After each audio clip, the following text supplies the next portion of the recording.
হতে পারে। 4 রাকাত বিশিষ্ট নামাজে প্রথম যে 2 রাকাতের পর একটি বৈঠক রয়েছে, এই বৈঠকে ভুলক্রমে তিনি বসেন নেই, তিনি দাঁড়িয়ে গেছেন।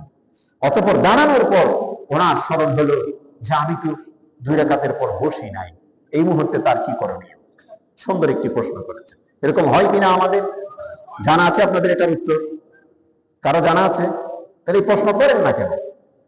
জানা না থাকলে করেন না কেন? উনি করেছেন বিদায় এখন বলতেছেন জানি না।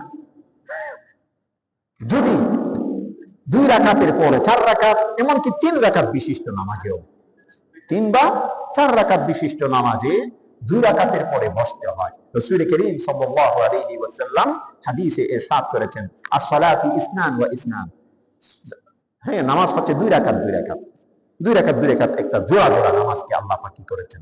সাজিয়েছেন। এজন্য 2 রাকাত পরে বসা। 4 রাকাত বা 3 রাকাত বিশিষ্ট নামাজে 2 রাকাত পরে বসা, এটা ওয়াজিবের অন্তর্ভুক্ত। এটার হুকুম কি আগে জানতে হবে? এটার হুকুম কি? ওয়াজিব, ফরজ না। এটার হুকুম কি? ওয়াজিব, ফরজ না। শেষ বৈঠক ফরজ, শেষ বৈঠক ফরজ, প্রথম বৈঠক ওয়াজিব, এটা কিন্তু ফরজ না। খুব গুরুত্ব সহকারে শোনা লাগবে। এখন যখন আপনি 2 রাকাতের পরে বসবেন, না বসে আপনি দাঁড়িয়ে গেছেন, এখানে আরেকটি বিষয় আপনাদের স্মরণ রাখতে হবে। দাঁড়ানোর সময় আমরা যে দাঁড়াই, আমি টেবিলটা সরিয়ে আপনাদেরকে দেখাচ্ছি, যে আমরা যে বসছি, এই যে বসছি, এখান থেকে আমি দাঁড়াচ্ছি, এই পর্যন্ত দাঁড়িয়েছি, এখন কি দাঁড়ানোর দিকে আগে না বসার দিকে আগে? বসার দিকে আগে।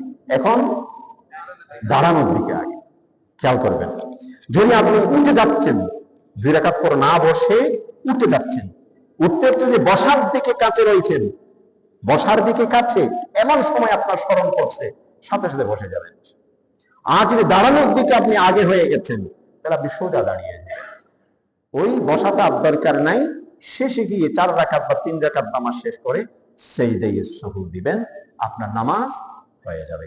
আর যদি আপনি দাঁড়িয়ে গেছিলেন, দাঁড়ানোর দিকে বেশি ছিলেন বা দাঁড়িয়ে সোজা দাঁড়িয়ে গেছেন, স্মরণ আসার সাথে সাথে ওই বিবেচনা করার সুযোগ আপনার আর হয় নাই যে কি করবো না করবো, কি কর্তব্য বিমূঢ় হয়ে আপনি তাৎক্ষণিক বসে গেছেন, তখনও আপনাকে সেজদে সুহু দিতে হবে। বুঝতে পেরেছি? 3টা সূরতের কথা বললাম। 2 রাকাত, 3 রাকাত বা 4 রাকাত বিশিষ্ট নামাজে 2 রাকাতের পরে বসাটা ওয়াজিব। নামাজে যদি ওয়াজিব ছুটে যায়, তাকে সেজদে সুহু দিতে হয়। ঠিক আছে? এখন 2 রাকাত পরে যখন আপনি দাঁড়িয়ে যাচ্ছেন, দাঁড়ানোর সময় যদি বসার দিকে কাছে থাকেন, তাহলে আপনি সাথে সাথে বসে যাবেন, সেজদে সুহুর কোনো প্রয়োজন নাই। যদি দাঁড়ানোর দিকে বেশি হয়ে গেছে, তাহলে আপনি দাঁড়িয়ে যাবেন, এবং শেষে সেজদে সুহু দিবেন। আর যদি দাঁড়ানোর দিকে কাছে হয়ে গেছিলেন, অথবা সোজা একেবারে দাঁড়িয়ে গেছেন, শুরু করছেন বা করেন নাই, স্মরণ করার সাথে সাথে বসে গেছেন, তাও কোনো সমস্যা নাই, নামাজ শেষ করবেন, তবে সেজদে সুহু দিতে হবে। ক্লিয়ার? আশা করি উত্তর পেয়েছেন। আর কোনো প্রশ্ন থাকলে বলুন।